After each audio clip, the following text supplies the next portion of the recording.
സാറേ, അതിന് മരണക്കുറിപ്പ് എഴുതി വെക്കാൻ അവൻ മുൻകൂട്ടി മരിക്കണമെന്ന് വിചാരിച്ചല്ലല്ലോ നിന്നേ.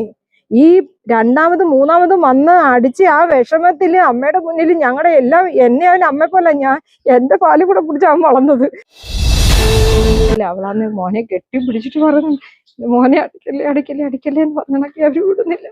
ഒരാളെ ഞങ്ങൾ പിടിച്ച് മാറ്റിക്കൊണ്ട് പോകുമ്പോ അടുത്ത ആളും ഒന്ന് അടിക്കുമായിരുന്നു. അങ്ങനെ എല്ലാരും കൂടെ അവരുടെ അടുത്ത് അബക്കും അടി കൊണ്ടിട്ടൊന്ന് ചെയ്യിക്കും. തലേ ദിവസം രാത്രിയിൽ വീട്ടിലേക്ക് ലഹരി ഉപയോഗിച്ച് കുറേ യുവാക്കൾ കടന്നു വരികയും മാതാവിൻ്റെ മുമ്പിലിട്ട് ആ പ്രിയ മകനെ ഏറെ ഉപദ്രവിക്കുകയും വീട് കയറി ആക്രമിക്കുകയും ഒക്കെ ചെയ്തു. മൂന്നാമത് വീണ്ടും വന്ന് അമ്മയുടെ മുന്നിലിട്ടാണ് അടിക്കുന്നത്. തൻ്റെ വണ്ടി നശിപ്പിച്ചു, അമ്മയുടെ മുന്നിലിട്ട് വീട്ടിൽ കയറി അടിച്ചു. അപ്പം അങ്ങനെയുള്ള ഒരു പ്രത്യേക മാനസികാവസ്ഥയിൽ നിൽക്കുമ്പോഴും ആ കൂട്ടുകാരായിട്ടുള്ളവർ അവർ ഈ സ്വഭാവത്തോടു കൂടിയല്ല, ഇത് മറ്റ് ലഹരികൾക്ക് അടിമപ്പെട്ട ചെറുപ്പക്കാരാണ് ഇതിൻ്റെ പിന്നിൽ ഉള്ളത് എന്നത് നിസ്സംശയം പറയാൻ കഴിയും. ഒരു സംഭവമാണ് ന്യൂ ഇയർ ദിവസം വെളുപ്പിനെ ഇവിടെ ഉണ്ടായത്.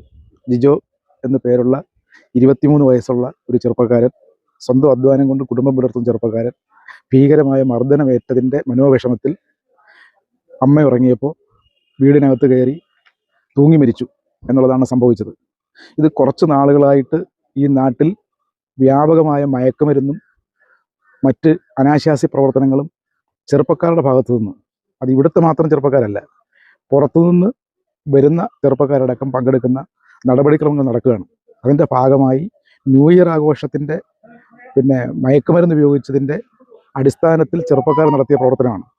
അപ്പോൾ ഈ ജിജോ എന്ന് പറയുന്ന ചെറുപ്പക്കാരൻ ഒരു വാഹനം ഓടിക്കുന്ന ഡ്രൈവറാണ്. ആ വാഹനം ഓടിക്കുന്ന ഡ്രൈവർ വാഹനത്തിൻ്റെ കിളി ആയിട്ടുള്ള ഒരു ചെറുപ്പക്കാരനും അവൻ്റെ അനുജനും കൂടിയാണ് ന്യൂ ഇയർ ദിവസം വെളുപ്പിനെ 3 മണിക്ക് ശേഷം ഈ വീട്ടിൽ വന്ന് ഈ പ്രശ്നം ഉണ്ടായത്.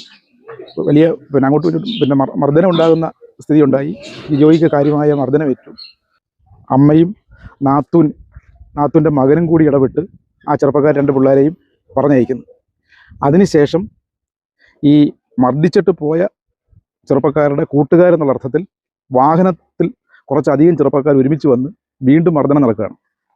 ആ മർദ്ദനം നടക്കുന്ന ആളുകളെയും കാല് പിടിച്ച് കേണപേക്ഷിച്ചിട്ടാണ് തള്ളയും നാത്തൂനും കൂടെ വീണ്ടും പറഞ്ഞയക്കുന്നത്. രാവിലെ മറ്റു കാര്യങ്ങൾ, നിയമ നടപടികളെല്ലാം രാവിലെ സ്വീകരിക്കാം എന്ന് സമാധാനിപ്പിച്ച് മകനെ കിടത്തി ഉറക്കിയതിന് ശേഷം അമ്മ കിടന്നുറങ്ങിയില്ല, ഇരുന്ന് ഒന്ന് മയങ്ങിപ്പോയി. ആ സമയത്താണ് ജിജോ സ്വന്തം